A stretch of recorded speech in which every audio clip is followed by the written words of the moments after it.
অলি বাংলাদেশে ইসলাম ধর্ম প্রচারের মধ্যে সবচেয়ে বেশি অবদান হচ্ছে আল্লাহর অলি। যারা সুফি কারাম ছিল, যারা আল্লাহর দ্বীনের জন্য নিজেকে নিবেদিত করেছে, তাদের মাধ্যমে আমরা ইসলাম ধর্ম পেয়েছি। সুন্নতি শাহ সাহেব হুজুর যে কত বড় একটা আল্লাহর অলি ছিলেন, আল্লাহর অলি যে আল্লাহর বন্ধু, যারা শাহ সাহেব হুজুরের সংস্পর্শে আসে নাই তারা সেটা কল্পনা করতে পারবে না, বুঝতে পারবে না। এই যে আপনারা ময়দান দেখতেছেন, মাহফিল দেখতেছেন, এটা শাহ সাহেব হুজুরের কারামত।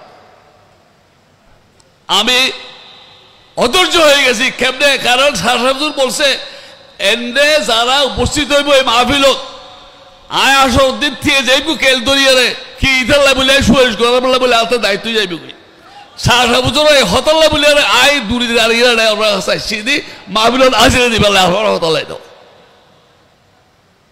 এই যে আল্লাহর মহান অলি, কোরআন শরীফত সূরা আরাফ আয়াত নম্বর 56, বিসমিল্লাহির রহমানির রহিম, ইন্না নিশ্চয়ই রহমতুল্লাহ আল্লাহর রহমত করিবুন নিকটে মিনাল মুহসিনিন, আল্লাহর মুহসিন বান্দার কাছে আল্লাহর রহমত থাকে। আল্লাহ লজ্জিত হয়ে যায় যখন আল্লাহর মুহসিন বান্দা আল্লাহর কাছে কোনো জিনিস চায়, সেটা আল্লাহ দিতে বাধ্য হয়ে যায়। আজকে অনেকে অনেক কথা বলেন, মেহরবানি করে বর্তমান প্রজন্মের কাছে আমাদের আবেদন, ভারতবর্ষের ইতিহাসের উপরে লেখাপড়া করবেন। ভারতবর্ষে মুসলমান ধর্ম কিভাবে আসছে লেখাপড়া করবেন। আমি ইতিহাসের উপরে মাস্টার ডিগ্রি করেছি, ইনশাআল্লাহ ইতিহাস সাক্ষী দে। ভারতের রাজধানী ছিল আজমির। ভারতে সারা ভারত মানে বার্মা, নেপাল, শ্রীলঙ্কা, এই বাংলাদেশ, পাকিস্তান সব মিলে মহাভারত। এই মহাভারতের রাজধানী আজমির। সে আজমিরের আপনার রাজত্ব করেছে চৌহান ডায়নেস্টি। চৌহান ডায়নেস্টির শেষ সম্রাট হচ্ছে পৃথ্বীরাজ। সে পৃথ্বীরাজের যে পতন হইল, ভারতের যে হিন্দু রাজত্বের পতন হয়েছে, কারণটা কি? কারণটা কি? খাজা গরিব নওয়াজ আসছেন আজমির শরীফে। আপনারা অনেকেই জানেন না, মুসলমান ভারত শাসন করেছে প্রায় 500 বছর। এই 500 বছরের প্রথম মুসলমান সম্রাট হচ্ছে মোহাম্মদ বিন গৌরি। ভারত মহাদেশের প্রথম মুসলমান সম্রাটের নাম হচ্ছে মোহাম্মদ বিন গৌরি। মোহাম্মদ বিন গৌরি যখন ভারত আক্রমণ করতে আসছে, মোহাম্মদ বিন গৌরি কয়েকবার ডিফিট খেয়ে চলে গেছে, পারে নাই পৃথ্বীরাজের সাথে যুদ্ধ জয় করতে। খাজা গরিব নওয়াজ যখন আজমির শরীফে আসছে, সেই সময় Ajmer was the capital of India. Chauhan বংশধরের শেষ সম্রাট পৃথ্বীরাজ ভারত শাসন করে। যুদ্ধ শুরু হয়েছে। গরিব নওয়াজ স্বপ্ন দেখাচ্ছে মোহাম্মদ বিন গৌরিকে। সে দিনে ঘুমাইলেও স্বপ্ন দেখে, রাত্রেও স্বপ্ন দেখে, মোহাম্মদ বিন গৌরি তুমি ভারত আক্রমণ করতে আসো। এক ফকির তাকে ডাকে, সে আসছে আবার যুদ্ধ করতে। যুদ্ধ শুরু হয়েছে ময়দানে। পৃথ্বীরাজের কাছে হস্তি বাহিনী ছিল, আমাদের দেবলে বলা হয় স্পেশাল ট্যাঙ্ক রেজিমেন্ট। সেই সময় হস্তি বাহিনী ছিল special tank regiment for Prithviraj. সে যুদ্ধ হয়েছে।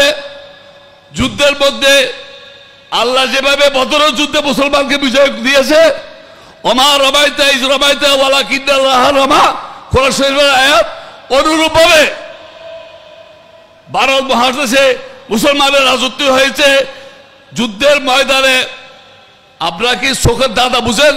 ওই বহুত দূরে দেখা যাচ্ছে, দেখতে লাগে তো চল, এবার হাসি গেলে দেখা যাবে গরু, এবার হয়তো চোখের দাদা বহুত দূরে দেখা যাচ্ছে মানুষেরা গাছে যায় দেখা যাবে গাছ। এই যুদ্ধের ময়দানে পৃথ্বীরাজের ট্যাঙ্ক রেজিমেন্ট হস্তি বাহিনীর চোখের মধ্যে দাদা আসি গেল। তারা মনে করতেছে পৃথ্বীরাজ মোহাম্মদ বিন গৌরি, মোহাম্মদ বিন গৌরি পৃথ্বীরাজ। ইতিহাসের উপরে লেখাপড়া করবেন।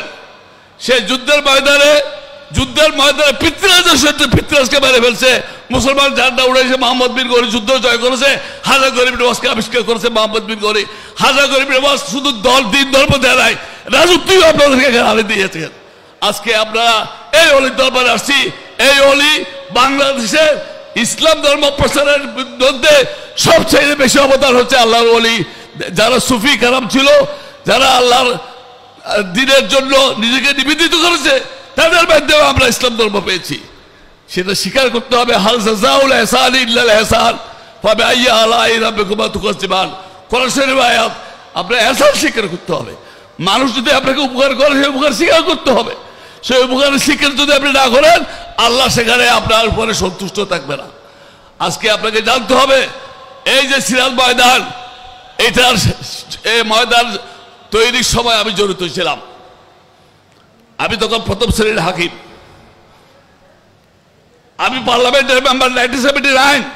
প্রেসিডেন্ট জিয়াউর রহমান আসছে শাহসাবুজুর সাথে দেখা করতে। কক্সবাজার থেকে চিরাগ যাবো বাইরে ওড়ে, যে শাহসাবুজুর বাড়িতে নাই। প্রেসিডেন্ট জিয়া চলে যায় নাই, বসে আছে, বসে আছে, বসে আছে, বসে আছে। রাষ্ট্রপতি ইলেক্টেড প্রেসিডেন্ট আল্লাহর ওলিকে ইজ্জত দেওয়ার জন্য বসে আছে। শাহসাবুজুর সে বিকালে যখন আসতে সন্ধ্যায়, প্রেসিডেন্ট জিয়াউর রহমান শাহসাবুজুরের সাথে কথা বলে দোয়া নিয়ে তারপর এখান থেকে গেছে। আপনাদের জানতে হবে, এই অলির দরবার, এই অলি সাথে আমার অনেক অনেক অনেক ঘটনা জড়িত। আমি ওনার থেকে অনেক অনেক অনেক উপকার পেয়েছি। এবং ওনার যে কারামত, এক এক কারামত বললে গেলে আপনার আশ্চর্য হয়ে যাবেন। শাহসাবুজুরের কারামত, সেই শাহসাবুজুর আজকে আমাদের মাঝে থেকে পর্দা হয়ে চলে গেছেন। আমি জিয়ারত করেছে গিয়ে আমার, যেহেতু উনি আমার একটা গাইড ছিলেন, আমার ছোটকাল থেকে নিয়ে শাহসাবুজুর আমার একটা গাইড ছিলেন। সেই গাইড আজকে আমাদের মাঝে রায় পর্দা করে গেছে। আজকে এখানে আসছি, আপনাদেরকে সালাম জানাবো। আল্লাহ রসুলের এখানে শান বর্ণনা হবে, সিরাতুন নবী, নবীর উপরে আলোচনা হবে, নবীর প্রত্যেকটা বিষয়ের উপরে, নবীর আগমন থেকে চলে যাওয়া পর্যন্ত প্রত্যেকটা জিনিস যে আমাদের শিক্ষণীয়, এবং যে আল্লাহ নবীকে অনুসরণ করে। কুলিন কুনতুম তুহিব্বুনাল্লাহ ফাত্তাবিউনি ইউহিব্বুকুমুল্লাহু ওয়া ইয়াগফির লাকুম যুনুবাকুম আল্লাহু গফুরুর রহিম। আল্লাহ বলেন, হে রাসূল আপনি বলে দেন, কেউ যদি আল্লাহকে পেতে চায় সে যেন আপনাকে অনুসরণ করে। যে আপনাকে অনুসরণ করে সে আল্লাহকে পেয়ে যায়। সুতরাং নবীকে অনুসরণবিহীন, নবীর গুণ কীর্তন করাবিহীন আল্লাহকে পাওয়ার কোনো পথ নাই। এইটা আমাদেরকে দেখিয়ে দিয়েছেন সুরতি শাহ সাহেবকে বলা আশিকে রসুল। সে আশিকে রসুলের দরবারে এসে আপনাদের সকল থেকে দোয়া চাইতে আসছি। আপনারা দোয়া করবেন। আমাদের বয়স হয়ে যাচ্ছে, আল্লাহ যেন আমাদেরকে এবার ঠিক রাখেন। ইন্নাল্লাযীনা আমানু ওয়া আমিলুস সালিহাতি সানুদখিলুহুম জান্নাতুল তাজরি মিন তাহতিহাল আনহারু খালিদিনা ফিহা আবাদা। আল্লাহ বলেন, ওই ব্যক্তি নিশ্চয়ই জান্নাতে যাবে। কে? যে ঈমান ঠিক রেখেছে, সৎ কাজ করেছে। যে ঈমান ঠিক রেখেছে, সৎ কাজ করেছে, তাকে জান্নাতে দেওয়ার দায়িত্ব আমি আল্লাহ। আপনারা দোয়া করবেন আমাদেরকে যেন আল্লাহ ঈমান ঠিক রাখে, সৎ কাজ করার তৌফিক দেয়।